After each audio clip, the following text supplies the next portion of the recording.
Contoh-contoh Alkitabiah. Nah, ini contoh-contoh Alkitabiah.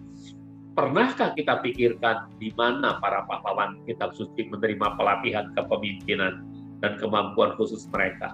Apakah para tokoh Alkitab itu mengalami pelatihan kepemimpinan? Saudaraku, ada seminar kepemimpinan untuk Musa gitu. Tidak ada, saudaraku. Ya, mereka tidak menerima pelatihan kepemimpinan khusus untuk Musa. Mungkin pernah dilatih sebagai pembesar di Mesir. Tapi yang lain-lainnya tidak sama sekali. Apalagi pelatihan kepemimpinan Kristen, pelatihan kepemimpinan surgawi, tidak pernah ada pelatihan, saudaraku ya.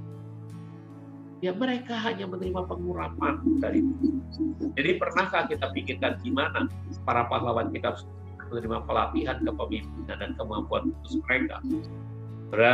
Ayo kita ikuti kepemimpinan Tuhan ya, ikuti. Bayangkan Musa. Musa tidak pernah membaca surat kabar atau tulisan-tulisan klasik, ya. Jadi tidak pernah membaca ada surat kabar yang menuliskan beginilah kepemimpinan yang baik itu, beginilah kepemimpinan yang benar itu, gitu ya. Nggak pernah Musa membaca itu, ya. Di generasi kita saja, satu edisi New York Times katanya berisi lebih banyak informasi daripada yang dibaca seseorang di masa hidupnya abad ke-17 di Inggris. Jadi kalau abad 17 di Inggris, orang baca paling satu kata, dua kata, satu informasi, dua informasi. Tapi di generasi kita, satu edisi New York Times, satu terbitan New York Times itu mungkin yang kayak buku Tempo gitu berlembar-lembar, itu adalah seumur hidup yang dibaca oleh orang abad 17 di Inggris gitu. Ya, ribuan kata dalam buku Tempo itu, kalau sekarang Tempo di kita Tempo gitu ya, satu buku Tempo itu seumur hidup jumlah kata yang dibaca oleh orang yang hidup di Inggris pada abad ke-17 gitu. Ini pasokan informasi yang tersedia sekarang ya itu memang berlimpah-limpah. Pasokan informasi tersedia 2 kali lipat bagi kita setiap 5 tahun. Setiap 5 tahun di double lagi, setiap 5 tahun di double lagi gitu ya. Nah, dari abad 17 sampai sekarang bayangkan sudah informasinya sudah seperti apa sekarang. Jadi Musa dia bisa memimpin Israel bukan karena dia telah mengikuti kursus kepemimpinan, tidak ya. Ya, oke. Tidak diragukan lagi bahwa Musa itu terpelajar, betul ya, karena telah diajari sesuatu di istana Firaun Mesir. Tapi untuk menjadi pemimpin di dalam Tuhan itu nggak bisa dari hasil pelajarannya di Mesir. Apa buktinya? Ada yang bisa menjawab? Apa buktinya? Musa gagal walaupun sudah dapat pelajaran di Mesir. Nah, buktinya dia tidak bisa mengendalikan kecerdasan emosinya. Orang yang harusnya Musa itu tidak serta-merta membunuh begitu saja ya, tapi akhirnya Musa membunuh begitu saja. Harusnya Musa itu pakai pandaiannya memimpin untuk melerai gitu, bukan untuk membunuh gitu ya. Oke, jelas ya saudara? Jelas ya? Oke, itu sebuah kegagalan belajar ilmu di Mesir. Mungkin dia belajar ilmu perang, ilmu bela diri, ilmu tata negara, ilmu berpolitik. Tapi ketika menghadapi 2 orang yang sedang bertikai, yang munculnya adalah ilmu bela dirinya. Segera dihajar itu orang, karena dia pikir dia pasti lebih bisa membunuh daripada orang itu membunuh dia gitu. Saudara, jadi tidak diragukan lagi bahwa ilmu dunia itu bukan seperti kepemimpinan yang Tuhan ajarkan ya. Oke, lanjut. Tetapi kemudian selama 40 tahun ia menggembala domba untuk mertuanya setelah meninggalkan Mesir. Akibatnya istilah Musa lupa banyak hal yang telah ia pelajari di tahun-tahun sebelumnya. Sebagaimana banyak orang mengakui bahwa setelah 40 tahun dia sulit untuk mengingat apa yang dia pelajari di sekolah. Dan siapa yang sudah lulus sekolah itu udah 40 tahun? Saya 74 sekarang. Saya mungkin lupa. Kadang-kadang saya suka ingat-ingat ya, mau ingat-ingat rumus tangan gitu, sinus, kosinus, udah nggak bisa ingat lagi, saudara-saudaraku. Padahal dulu saya tuh paling jago, paling pinter gitu kalau soal ilmu ukur sudut gitu ya. Tapi sekarang saya udah nggak ingat, saudara-saudaraku. Ya, rumus Pitagoras saja saya sudah lupa. Gitu saudara. Jadi luar biasa, nggak bisa saya ingat gitu ya. Jadi apa yang Musa pelajari setelah 40 tahun kemudian ya, dia menggembala domba mertuanya, tentu semuanya sudah lupa. Dia sulit untuk mengingat apa yang dia pelajari di sekolah Mesirnya itu. Jadi dia harus dapat pengurapan khusus dari Tuhan. Dan dia menggembala domba ya, dia berpautkan dengan domba-domba, ya, dia mengasihi domba, memberi makan domba, lupa semua ilmu-ilmu yang dia pelajari di Mesir. Tentu ya, Musa harus dapatkan pengurapan khusus dari Tuhan. Dan Musa menjadi pemimpin yang brilian, ya, dan membuat keputusan bagi seluruh bangsa yang sedang berpindah. Strateginya mengalahkan taktik Firaun, sang pemimpin besar waktu itu. Firaun tentu dengan segala kearifannya, kebijaksanaannya sebagai seorang pemimpin, ya hebat. Tetapi Musa dalam urapan Tuhan bisa mengalahkan strategi yang dimiliki oleh Firaun. Musa dengan anugerah Tuhan bisa membuat bangsa Israel keluar dari Mesir. Tentu dengan pertolongan Tuhan, bukan dengan kuat dan gagahnya dia. Saudaraku, tadi siang waktu saya naik mobil, saya kok bisa nangis sambil nyanyi lagu Bila Aku Dapat. Semua daripadanya, semua karena anugerahnya diberikannya bagi kita. Semua anugerahnya. Saudara-saudaraku, bisakah dibayangkan Musa tanpa kuasa Tuhan? Dia bisa apa menghadapi Firaun, saudara? Dia nggak akan mampu bisa mengalahkan. Ya, strateginya Firaun menahan orang Israel tetap dalam kekuasaan. Karena anugerah Tuhan. Tadi saya sambil yang menyanyikan lagu itu, kadang-kadang saya suka merasa ada urapan khusus gitu, saudara-saudara, waktu ada di mobil itu kalau saya bisa menyanyi. Nah, saudaraku, jadi semua karena anugerah. Kalau kita bisa melayani, kalau kita bisa ambil bagian, kalau saya bisa mengajar saat ini, masih pintar, saya serba tahu, enggak, saya sama sekali nggak ngerti soal apa yang saya mesti ajarkan ini, saudaraku. Tadi itu waktu saya coba gitu, aduh, itu bagian-bagiannya susah banget ya kalau bukan Tuhan nanti yang memberi anugerah gitu. Makanya saya berbagi dengan saudara, siapa tahu Tuhan menganugerahkan berkat itu lewat saudara-saudara juga nanti ya, ada bagian-bagian mungkin saya mesti tanya pada saudara. Oke. Jadi ingat baik-baik saudara, Musa menjadi pemimpin yang brilian dan membuat keputusan bagi seluruh bangsa yang sedang berpindah itu. Strateginya mengalahkan Firaun, sang pemimpin besar waktu itu. Dia berhasil memimpin Israel melalui 40 tahun ujian dan pencobaan di gurun. Bayangkan saudaraku ketika dia nangis sama Tuhan dan bilang, Tuhan, hapus saja namaku kalau sampai umat ini terhapus. Ya, dia betul-betul berhasil memimpin sampai tahun banyak ujian dan pencobaan dan saudara. Yang lain, nah ini kepemimpinan Musa ya saudara. Kepemimpinan Musa, kira-kira 2 juta orang dipimpinnya keluar dari Mesir menuju ke Kanaan, saudara-saudara. Oke.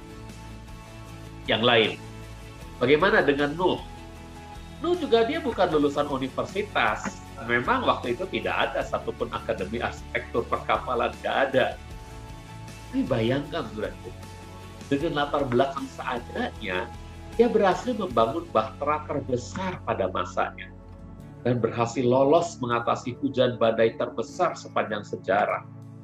Ya, hujan yang menenggelamkan kota-kota, bahkan gunung-gunung bisa sampai tenggelam. Dan saudara, tapi bahtera Nuh yang dibuat oleh Nuh bukan dengan kemampuan arsitektur yang hebat, bukan. Dengan kemampuan seadanya, dia membangun bahtera itu, ternyata bahtera ini bisa mengatasi banjir besar itu, saudara. Ini kan luar biasa. Ini karena pengurapan Tuhan. Ya, saudara. Jadi jangan lupa ya. Belum lagi beberapa pahlawan kitab suci lainnya. Seperti siapa? Contohnya Abraham. Seseorang yang berjalan dengan iman. Iman membutuhkan pikiran. Khususnya ketika Anda beriman kepada Tuhan untuk hal-hal dan kejadian yang tidak kelihatan. Ya. Jadi Abraham, dia itu ketika disuruh untuk pergi ke sebuah kota yang Tuhan belum sebut namanya. Tapi Abraham nurut, dia beriman. Yang dipikirkannya adalah Tuhannya yang sangat baik. Yang dipikirkannya adalah Tuhannya yang setia. Dia sangat percaya kepada Bapa Yahweh. Karena itu dia taat ketika pergi dari sanak keluarga, pergi dari kota, dia pergi. Nah, saudaraku, Daud yang memiliki pendidikan pendidikan yang dalam tentang kasih Tuhan, ya. Daud itu kok bisa ya mengasihi Tuhan luar biasa, ya. Nggak pernah ada ini, ya, nggak pernah ada pelatihan yang Daud alami, nggak ada. Dia nggak pernah dilatih oleh kakak-kakaknya. Dia tidak pernah dilatih oleh ayahnya. Dia berlatihnya hanya dengan domba-domba. Dan itu latihan Tuhan kasih. Sehingga dia mengasihi domba, lalu dia anggap dirinya itu seperti Tuhan, dan domba itu seperti dirinya. Ya. Dan kita membaca semua yang dia tulis tentang mazmur-mazmurnya yang indah. Dan tentang kerajaannya yang bisa berkembang. Dan begitu mapan kerajaannya, mantap ya, tidak bisa diganggu gugat oleh kerajaan-kerajaan lain, tidak bisa dikalahkan oleh kerajaan-kerajaan lain, karena bukan karena Daud hebat strategi perangnya, bukan, tapi karena pengurapan Tuhan turun atasnya. Oke, di waktu pengurapan Tuhan turun atasnya, maka raja yang dahsyat. Dia waktu diurapi masih seperti yang kemerah-merahan pipinya. Oke. Kemudian Daniel dan ketiga pemuda Ibrani temannya yang terdidik dalam sekolah yang sama dengan pemuda lainnya. Namun mereka maju ke tingkat superior sehingga kita mengatakan bahwa mereka 10 kali lebih baik daripada pemuda-pemuda lainnya. Sudah 10 kali lebih baik, diangkat dari pembesar, saudara-saudaraku. Tiba-tiba ada saja perjuangannya. Tapi Daniel berhasil. Dan ciri-ciri Daniel tentunya kalau mau cari gambar Daniel, ya ketika dia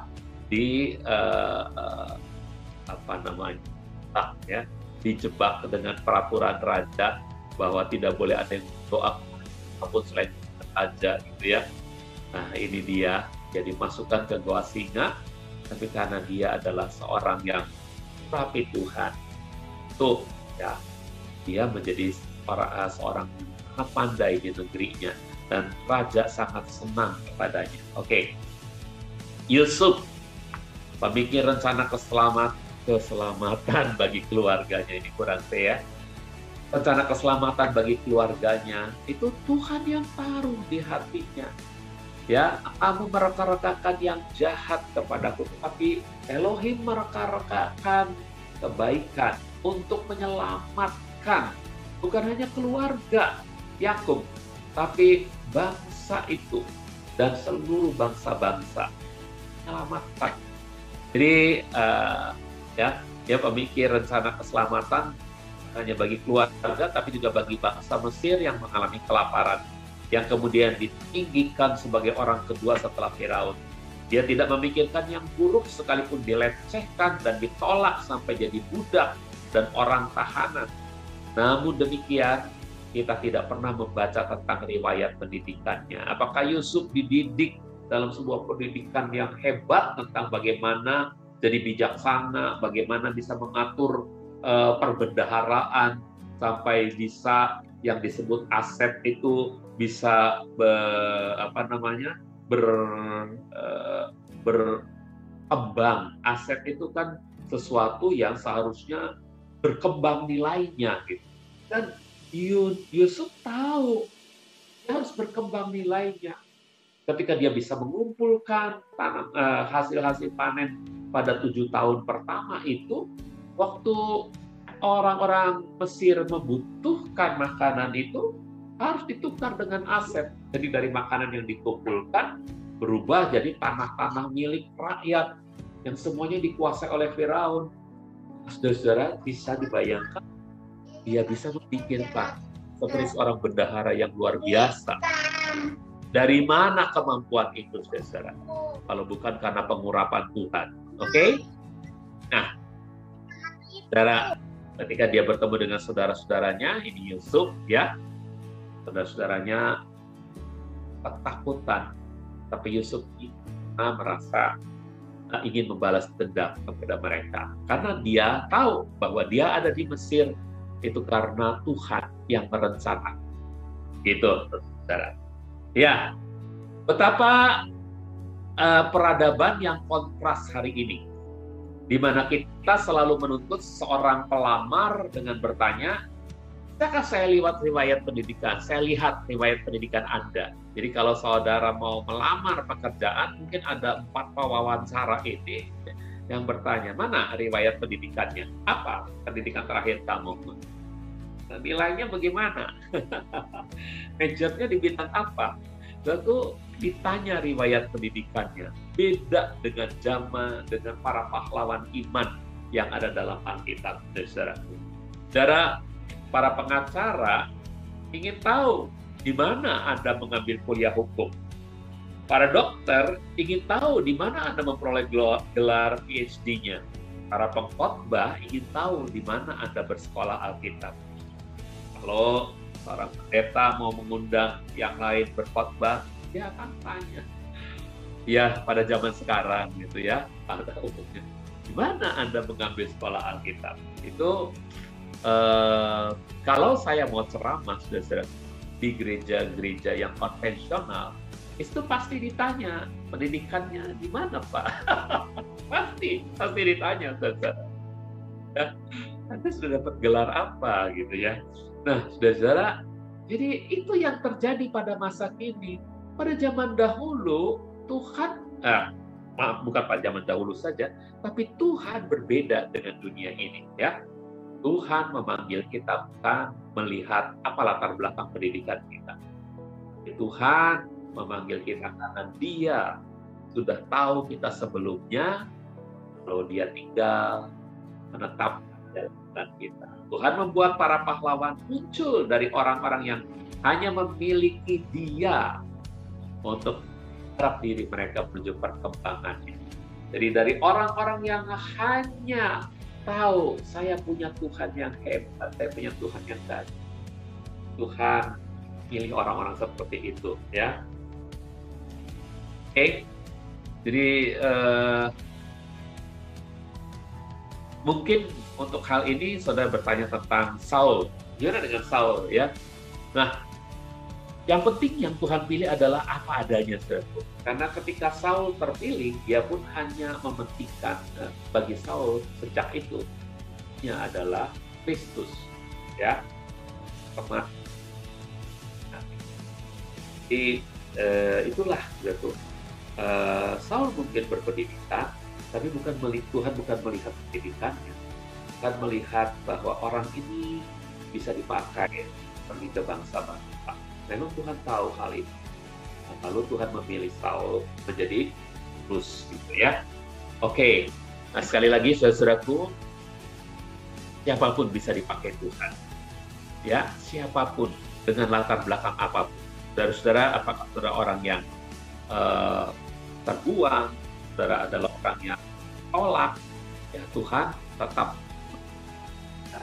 dan mau menjadikan saudara pahlawan iman. Amin. Dan itu ya saudara, jangan sampai lupa. Saudara mungkin bisa ditolak oleh manusia, saudara mungkin bisa ditolak oleh sesama. Mungkin mereka tidak tahu bahwa mereka sedang menolak saudara, mereka pikir mereka sedang menerapkan peraturan. Jadi jangan pernah berpikir, wah saya marah sama dia. Belum tentu. Yang menolak saudara itu mungkin mereka sedang menerapkan peraturan, gitu ya. Ini bukan sesungguhnya sengaja mereka menolak. Tapi kalau saudara merasa tertolak, dengar baik-baik. Tuhan bisa memakai saudara, Tuhan bisa membuat saudara jadi luar biasa, asal kita siap untuk diapakan. Oke?